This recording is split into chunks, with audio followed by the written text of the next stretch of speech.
Hey everybody, welcome back to the channel. My name is Hack, and in this video you're checking out a new and updated build for the Magicka Necromancer class in the Elder Scrolls Online. This build is going to be great for solo PVE content such as dungeons, world bosses, even veteran dungeons if you want. And depending on how you set up the build, this will also work for group play, both PVE and PvP, and it'll make for a very strong healer build too. So as usual, we'll cover all of the stats, the gear set options, skills, champion points. I'll talk about the outfit and give you a quick rotation at the end. So let's get started.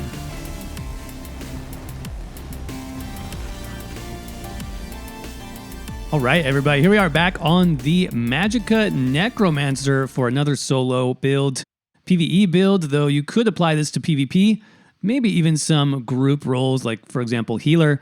Necromancers make pretty amazing healers. So we'll talk about the possibilities as we get into the video, but starting off with this solo build. So let's check out the buff stats first of all. Let me make sure I'm using my Necro buffs here. And here we go. Sitting at about almost 40k max Magicka, 22k max health, about 10,000 max stamina, 1100 Magicka recovery, 800 stamina recovery, 2200 spell damage. That will get close to 3000 overall spell damage with our back bar buff. And then sitting at a juicy 71% critical. And Necromancers do absolutely amazing critical damage. So we'll talk about that in a little bit. About 11,000 armor. I'm pretty sure that does go up though. Yep, sitting at about 16,000 spell resistance, 15,000 armor. That's what it's called now on the PTS. No title for this build. Let's go ahead and fill that in. Sure, why not? 64 points into max Magicka, since this is a Magicka Necromancer build. We're running blue food on this build, so max Magicka and max health.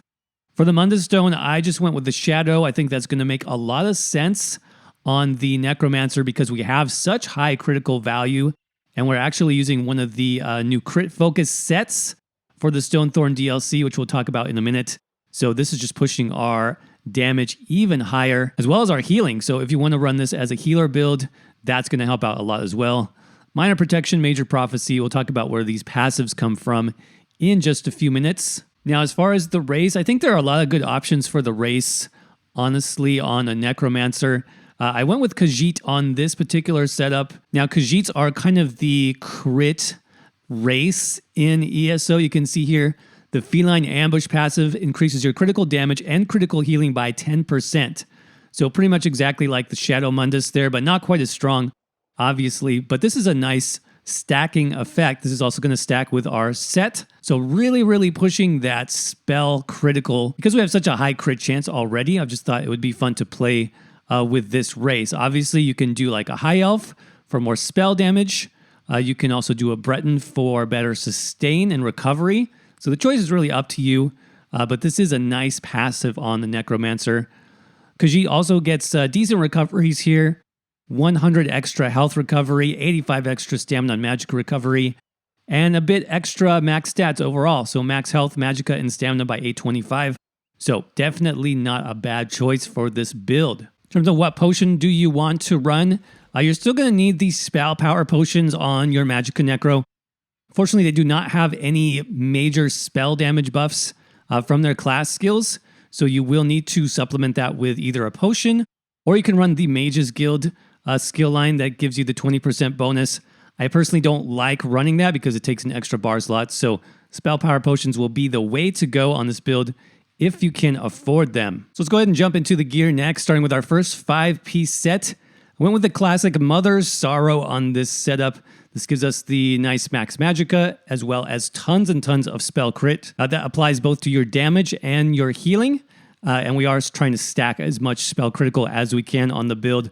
Necromancers also have some bonus spell critical when enemies get down in execute range. So with this set and our passives, I think we'll be close to 100% crit chance, at least versus enemies when they're low health. So that's pretty nice. Now I went with the Lightning Staff on the front bar with a precise trait.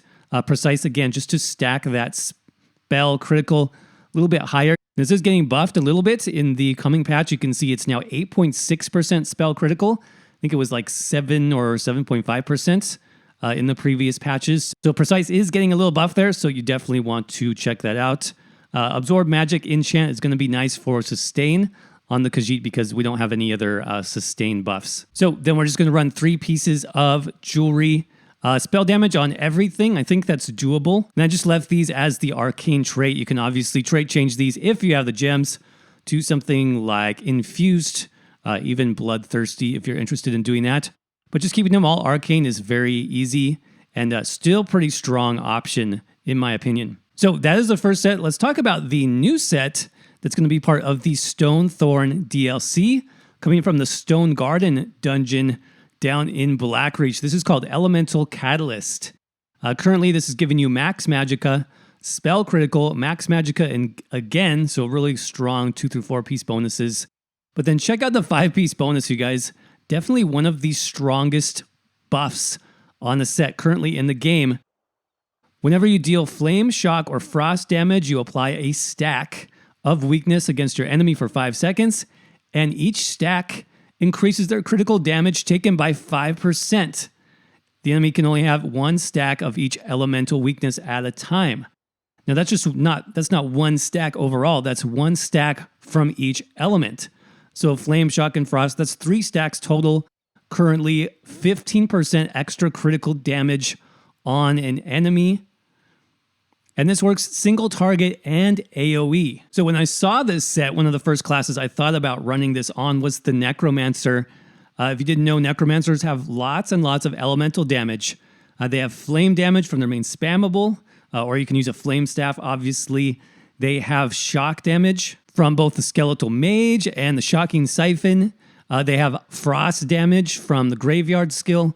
So really easy for a Necromancer, a Magicka Necromancer, to proc all 3 of those debuffs, getting the total 15% damage taken on an enemy. So obviously that's going to increase your outgoing crit damage quite a bit. We're already stacked into crit damage, like I said. It's essentially an extra Shadow Mundus that you get to run for yourself. And not only yourself, but also for your group. This is going to debuff any enemy, AoE situations, trash pulls, bosses, whatever. That's why I mentioned in the beginning that this would make a really good healer build as well because of this debuff. It's going to help your group do a lot of damage as well. So definitely a great new set. Recommend checking that out as soon as the DLC drops, you guys. This is a light armor set, like I said, from the Stone Garden dungeon. And it's pretty easy just to pick up 5 body pieces here. I would recommend running it on the body. So we've got the feet, legs, hands, waist, and chest. All in divines here if you can manage. And we've got max Magicka as the enchant. So finally, let's talk about the monster set. And this is definitely more of a solo-focused monster set. So if you want to play solo on the Necromancer, I definitely recommend picking this up. It's going to be Iceheart. This is a really nice set, you guys.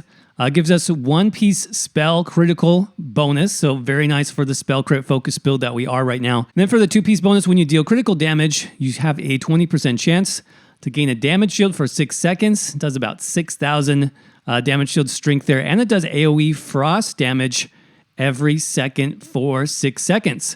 So not only does it give us a free damage shield, great for soloing, but that's another frost effect, and that's another way to easily proc the Elemental Catalyst. So I would recommend that for soloing. You can obviously swap in some more group-oriented sets, especially if you're a healer, something like Lord Warden that's going to buff your entire group.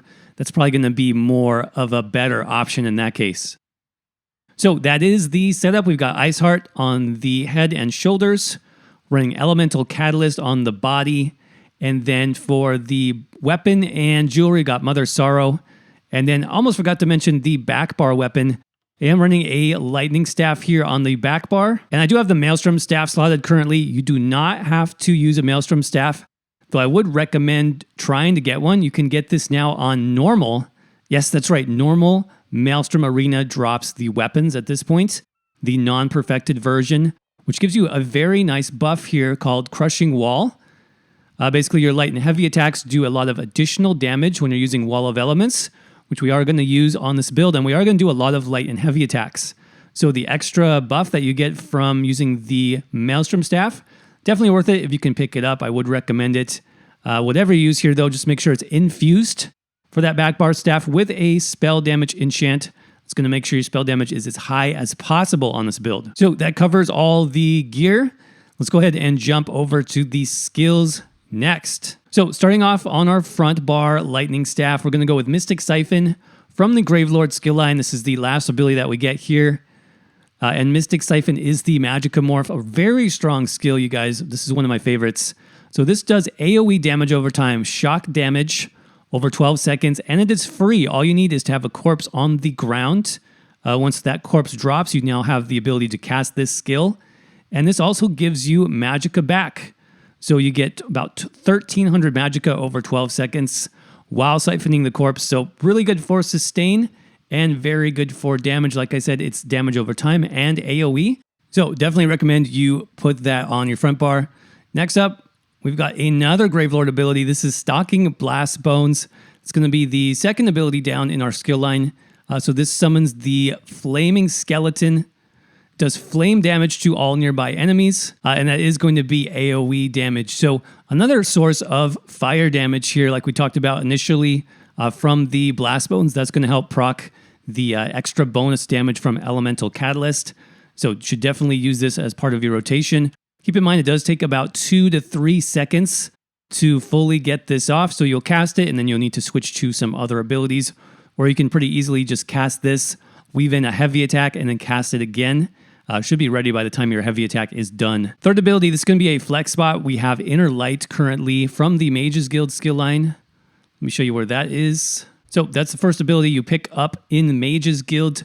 I do recommend the Inner Light morph. That's going to give you extra max Magicka, as well as the Major Prophecy bonus. So that's passive spell critical on your character. An extra 10% there, which is really nice. Now, like I said, this is flexible. The extra max Magicka is nice.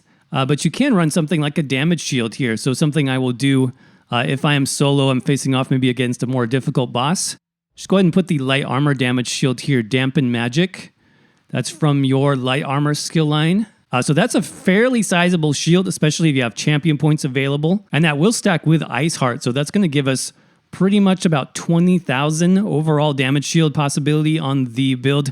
That's going to be a really nice option when you're soloing more difficult content as well. All right, next up, I've chosen kind of an interesting skill here. This is Scalding Rune. This is also from the Mages Guild skill line. And I mostly picked this up for the flame damage and for the damage over time.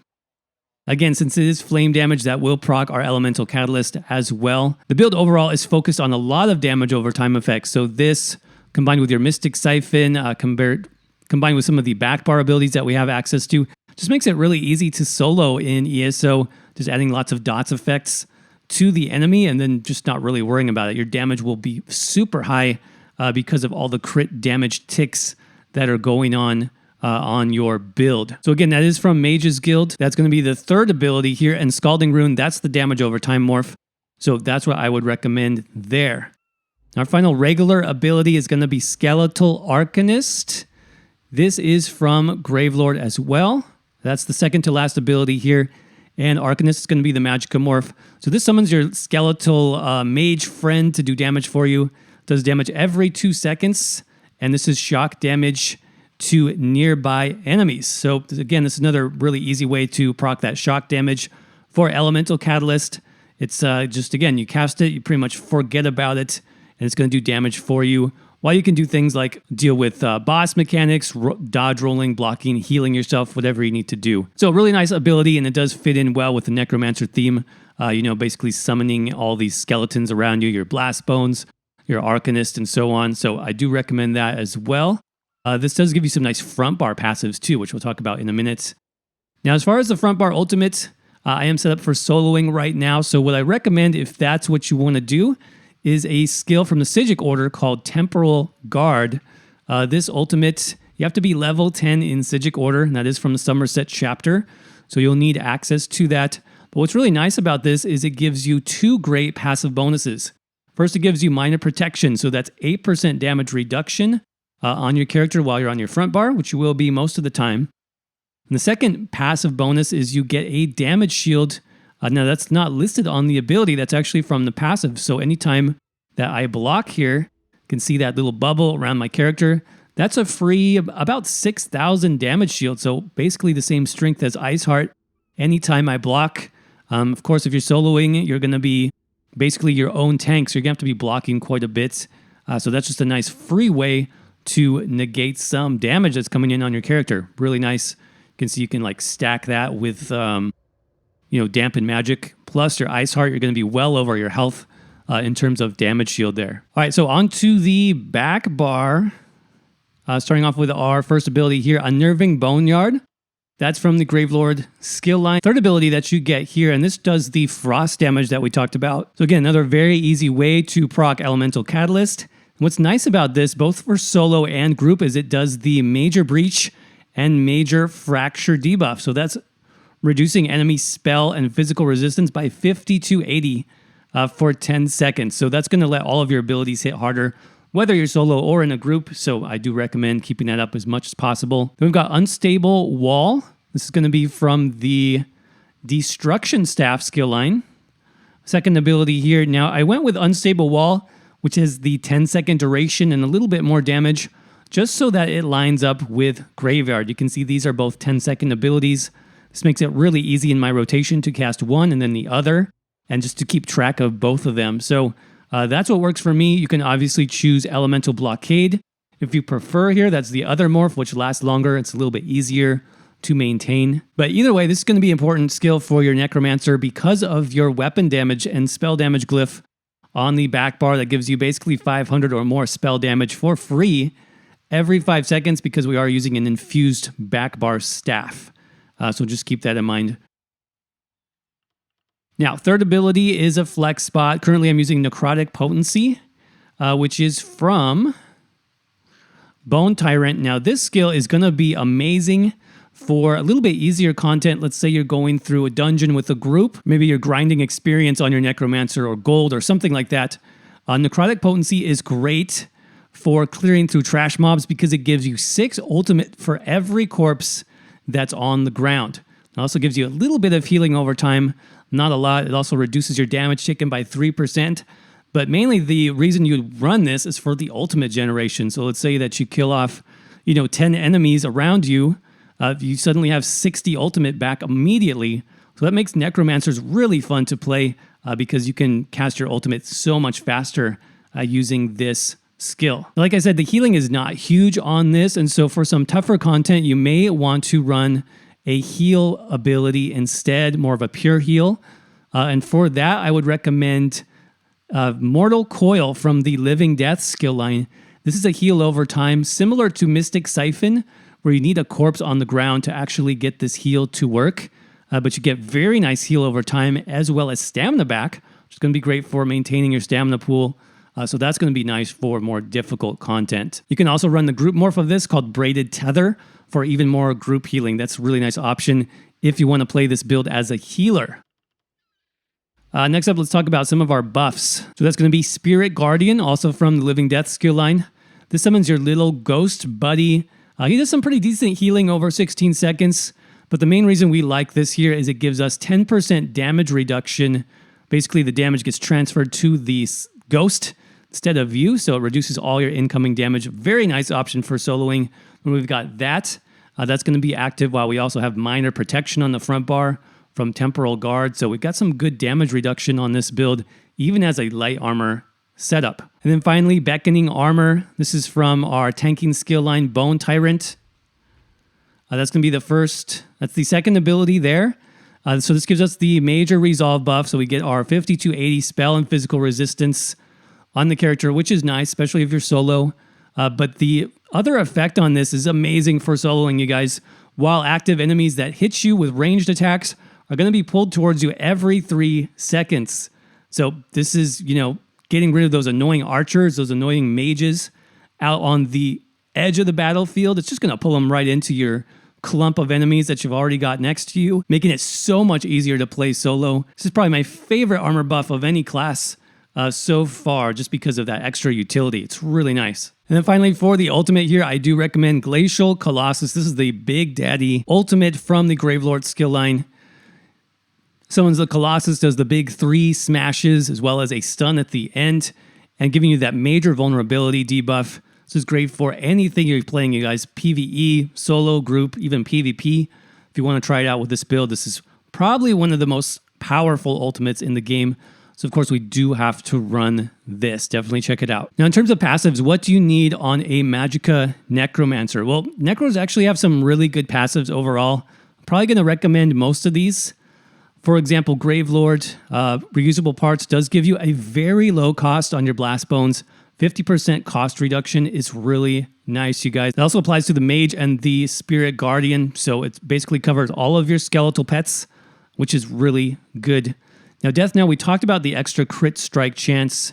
Let me go ahead and swap to my front bar. So, increases your critical strike chance against enemies with low health by 10% for each Gravelord ability slotted. So with the current setup on the front bar, that's 30% spell critical. That puts us at just barely 100% spell critical, which is definitely fun, especially for soloing. So you'll of course want to pick that up. Then we've got Dismember for some extra spell penetration. That's pretty nice too, since we are running the Shadow Mundus, not the Lover. And then Rapid Rot, you guys. This is probably why I tend to focus on damage over time builds in the Necromancer class, both for Magicka and Stamina. This buffs all of your dots, every single one. So definitely recommend you pick this up. Very, very strong. In terms of Bone Tyrant, these are more of like the tanky skills. You won't get as much utility here. For example, Death Gleaning, this will only be active on your back bar. Disdain Harm is very nice though. This reduces your damage taken from damage over time abilities by 15%. I would recommend that one. Health Avarice, we won't really be using this too much. But Last Gasp, actually probably one of the best defensive passives in the game here. You get the extra 1250 maximum health, and you don't even need to have one of these skills slotted. So that's a really good class passive. Make sure you pick that one up. Under Living Death, these are more of our healing-focused passives.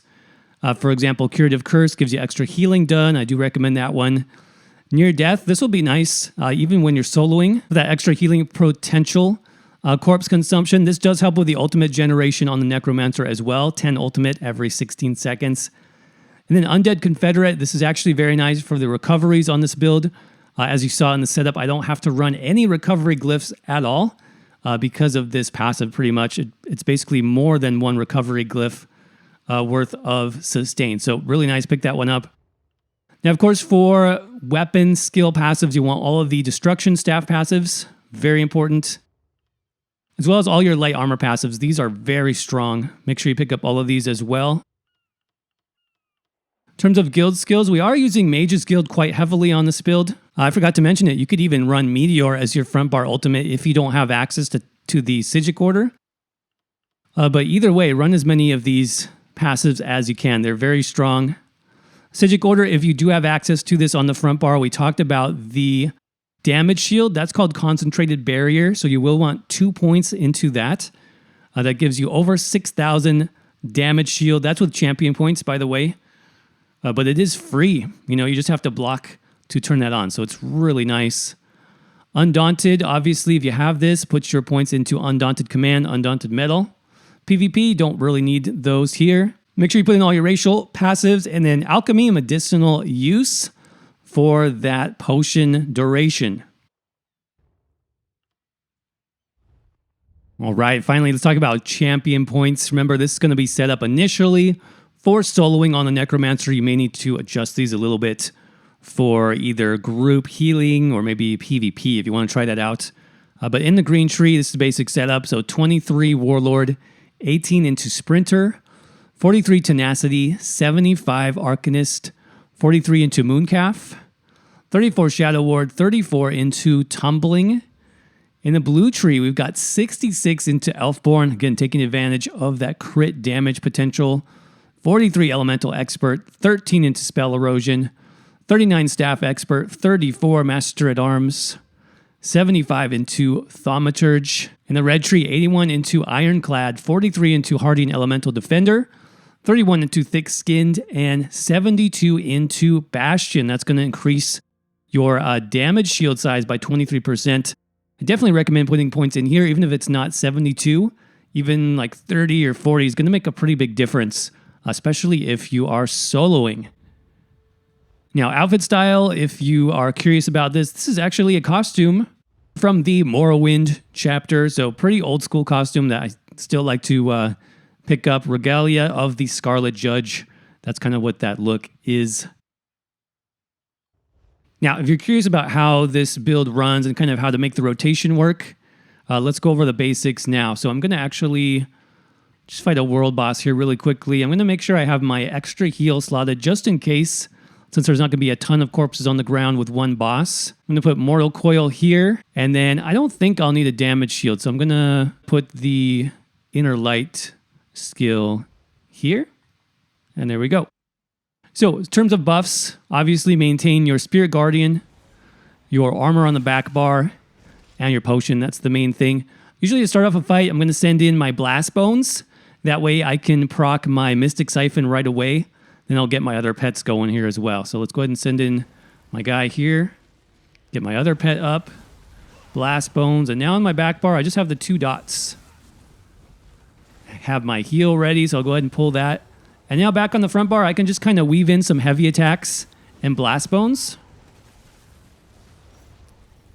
Make sure my mage gets resummoned and we're back on the front bar. See, I'm taking a little bit of damage, so I'll go ahead and get my healing up again. Make sure you get Mystic Siphon and your rune, the Volcanic Rune on the front bar if you can. My ultimate's almost ready. Hopefully I can get one off here pretty soon. More Blast Bones, more rune, more mage. I'll go ahead and recast my Mystic Siphon, get that up. You can see Mystic Siphon, you need to be in line with the boss to do damage there. He's almost done. Oh, got my ultimate ready. Let's go ahead and let that go. And that is that.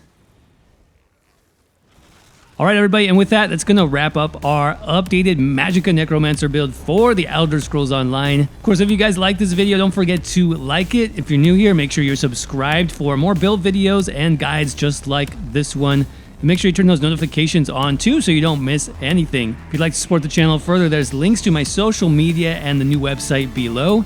Speaking of which, there will be a written guide, a complete written guide for this build, including rotation, skills, gear, everything. That'll be up on the website as well, so you can check down below for that link in case you want to reference the build later. But we've got some gameplay here at the end in case you want to see more about how the build plays and feels. Make sure you check that out if you're interested. As always, I hope you are doing well. Stay safe out there, and I will see you around in the next video.